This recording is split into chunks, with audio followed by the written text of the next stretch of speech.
The officer held up the picture and asked Robert Williams if he recognized the man.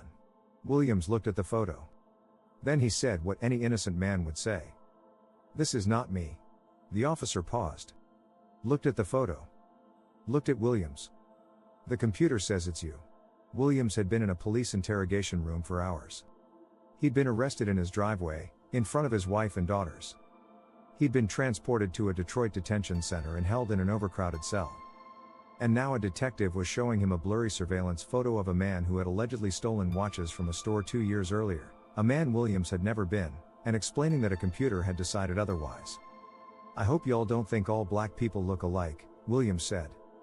Nobody answered him. Robert Williams lived in Farmington Hills, a suburb northwest of Detroit. He worked in Rochester Hills, about 24 miles from downtown. He had a wife, Melissa. 2 daughters, 2 and 5 years old. He coached youth sports. He drove home from work the same route most evenings, sometimes streaming the commute live on Facebook. October 2018.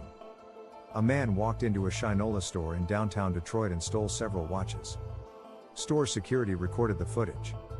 The suspect was a black man wearing a red cap, visible for a few seconds in a low-quality, poorly lit video. His hat partially obscured his face. He never looked directly at the camera. 15 months later, in January 2020, a Detroit police detective named Donald Busa ran a still frame from that footage through the Michigan State Police's facial recognition database. The system returned a match, Robert Williams. This was the entirety of the investigation that followed. Busa did not attempt to locate Williams on the day of the crime. He did not verify whether Williams had ever been to the Shinola store. He did not interview store employees who had been present during the theft. He did not check whether Williams had an alibi. Instead, Busa took the facial recognition result, placed Williams's current driver's license photo into a 6-person lineup, and showed the lineup to a security consultant for the store, someone who had not been present during the theft and had only watched the same grainy surveillance footage Busa already had. The consultant identified Williams. That was enough for an arrest warrant. Busa submitted the application. A magistrate judge signed it. Nobody told the judge that the identification came from a witness who hadn't been at the crime. Nobody told her the surveillance footage was low quality, poorly lit, and obscured by a hat. Nobody told her how facial recognition technology actually worked, or how often it was wrong. The technology that identified Williams had never been validated for use in criminal investigations by an independent scientific body. The National Institute of Standards and Technology had published extensive data showing that facial recognition algorithms produce significantly higher false match rates for black faces than for white ones. In some algorithms, the error rate was more than 10 times higher. Detroit knew this. The city had been warned by civil liberties organizations before Williams's arrest that the technology carried serious risks, particularly for black residents in a city that was more than 80% black. They used it anyway. And they used it without any policy governing how it could be used, what additional evidence was required before an arrest, or how the technology's limitations were supposed to be communicated to courts. Williams had no idea any of this had happened. He was at work on January 9, 2020, when he got a call from Detroit police saying he should turn himself in. He assumed it was a joke. He finished his workday. He drove home. When he pulled into his driveway, a police car was already there. It pulled in behind him and blocked him in. "Why am I being arrested?" he asked. "You don't get to ask questions," an officer said. His daughters were watching from the doorway. Williams was transported to a Detroit detention center and held for 30 hours. The cell was overcrowded and filthy. He sat there while his wife, Melissa, tried to understand what had happened. He sat there while his daughters waited at home. He sat there while a detective went home for the night and no one with the authority to release him was available. The next morning, he was brought into an interrogation room. Detective Busa came in. He placed a photograph on the table. Williams looked at it. It was a still from the surveillance video, blurry, dark, a man in a red cap whose face was partially hidden. "This is not me," Williams said. He said it several times. He was certain. He had never been to the Shinola store. He had been 24 miles away when it was robbed. Busa pulled out a second photograph. A clearer image of the same man, slightly different angle. "That's not me either," Williams said. There was a pause. Busa looked at the photos. He looked at Williams. He agreed, apparently, that Williams did not look like the man in the video. But he still couldn't release him. That decision belonged to someone else. Williams sat in a holding area for 8 more hours before Melissa drove to an unfamiliar part of Detroit on a rainy night to bring him home. When he walked through the door, his 5-year-old was awake and crying. "She asked why I lied about coming right back," Williams said. Nearly 2 weeks later, the charges were dropped. The Wayne County Prosecutor's Office reviewed the case and concluded there was no evidence connecting Williams to the theft. Williams had proof he was nowhere near the store on the day of the crime. The live stream of his commute home was still on Facebook. He had been driving away from Detroit when the robbery happened, on a route that would have taken him nowhere near Shinola. Nobody had checked. Not before the warrant was signed. Not before the arrest. Not in the 30 hours he spent in a cell. The facial recognition result and the identification from a witness who hadn't been at the crime, that was the case. That was all of it. Williams first wanted an apology. He wanted the department to change its policies. That's it. Detroit didn't respond. So Williams contacted the ACLU of Michigan. Together, they filed a federal lawsuit in 2021. The case alleged that the arrest violated Williams's Fourth Amendment rights and Michigan's civil rights law, and that Detroit had failed to train its officers on the dangers of the technology it was using. The lawsuit also alleged something broader, that in a city more than 80% black, Detroit had knowingly deployed technology proven to misidentify black people at disproportionate rates, and that this represented a systemic civil rights violation, not just a single mistake. The case took more than 3 years.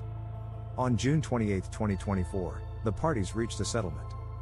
Detroit agreed to pay Williams $300,000. More significantly, the department agreed to a set of constraints on how facial recognition could be used going forward, described by the ACLU as the strongest police department policy on facial recognition technology in the United States. Under the settlement, police could no longer arrest someone based solely on a facial recognition result. They could no longer conduct a photo lineup based only on a facial recognition lead. Examiners would be required to disclose the technology's limitations to detectives and courts. Officers would be trained on the technology's racial disparities. A court would retain jurisdiction to enforce the agreement for 4 years. And Detroit agreed to conduct an audit of every case since 2017 in which facial recognition had been used to obtain an arrest warrant. Dozens, a police commissioner told a reporter, when asked how many cases that was. Williams said he was mostly satisfied. But not entirely. What he had wanted most, for the department to stop using the technology altogether, wasn't part of the deal. The technology was still running. Just with better paperwork around it. Williams testified before Congress in June 2023, appearing before the House Judiciary Committee's Subcommittee on Crime, Terrorism, and Homeland Security. He described being arrested in front of his daughters. He described the interrogation room. He described looking at a blurry photo and saying "this is not me" and hearing the computer says "it's you." He told the committee, "I'm here today to talk about how this technology nearly cost me everything." Several members of the committee introduced legislation that would restrict the use of facial recognition technology by federal law enforcement and require transparency when it was used in criminal investigations. The bills attracted bipartisan co-sponsors. None of them passed. The political landscape around facial recognition was complicated by law enforcement's reliance on the technology. By 2024, hundreds of police departments across the country were using it, and by lobbying from technology companies that sold these systems and had financial interests in their continued deployment. The reformers argued from civil rights. The defenders argued from crime solving. Neither side had enough votes to prevail. Williams said he understood this. He did not expect Congress to act quickly. What he expected was that eventually, the number of stories like his would become too large to dismiss as individual failures. He told them about the interrogation room, the photo, the moment a detective told him the computer said it was him. He told them that his 5-year-old asked why he had lied about coming home. Legislators listened. Some introduced bills restricting the use of facial recognition in federal law enforcement. None of those bills passed. Williams has spoken at conferences across the country. He has become, in the ACLU's framing, a face of the movement to stop the misuse of facial recognition. He has made clear, in every interview, that he would rather not have had the job. "I was just a regular guy," he said. "I went to work. I came home. I coached my kids' teams. I was not asking to be a symbol of anything." The detective who arrested him, Donald Busa, was never disciplined. The magistrate judge who signed the warrant later told investigators she had been misled, that if she had known the facts of the investigation, she never would have issued the warrant. The surveillance footage that started everything is still in the police file. It's blurry. The man's hat is still covering part of his face. He still never looked directly at the camera. The computer said it was Robert Williams. It wasn't. And by the time anyone admitted that, he'd already spent 30 hours in a cell, his daughter had already cried at the door, and the city of Detroit had already used the same technology to arrest 3 more people. All of them black. 3 months after the Williams settlement was finalized, a woman named Portia Woodruff was arrested in Detroit, based on the same technology, under the new rules that followed Williams's case. She was 8 months pregnant. She spent 11 hours in a cell. The federal court later dismissed her lawsuit. The technology is still running. The database still contains the faces of millions of Detroit residents. Detectives can still run queries. The system still returns candidates. And the policies still say, verify before you arrest. The same policies that were in place when Woodruff was handcuffed on her doorstep. What does it take for a system to be wrong enough times before it stops? The computer also doesn't know that Robert Williams has been telling this story for 5 years, in courtrooms and congressional hearing rooms and conference halls, because someone has to. How many people are telling that story alone, in cities you've never heard of, arrested for things they didn't do, waiting for someone to ask the question Robert Williams finally got answered? The computer doesn't know. The courts haven't said. And the technology is still running. If you think more people need to hear this story, share it. And subscribe, because this isn't the last time AI changes someone's life.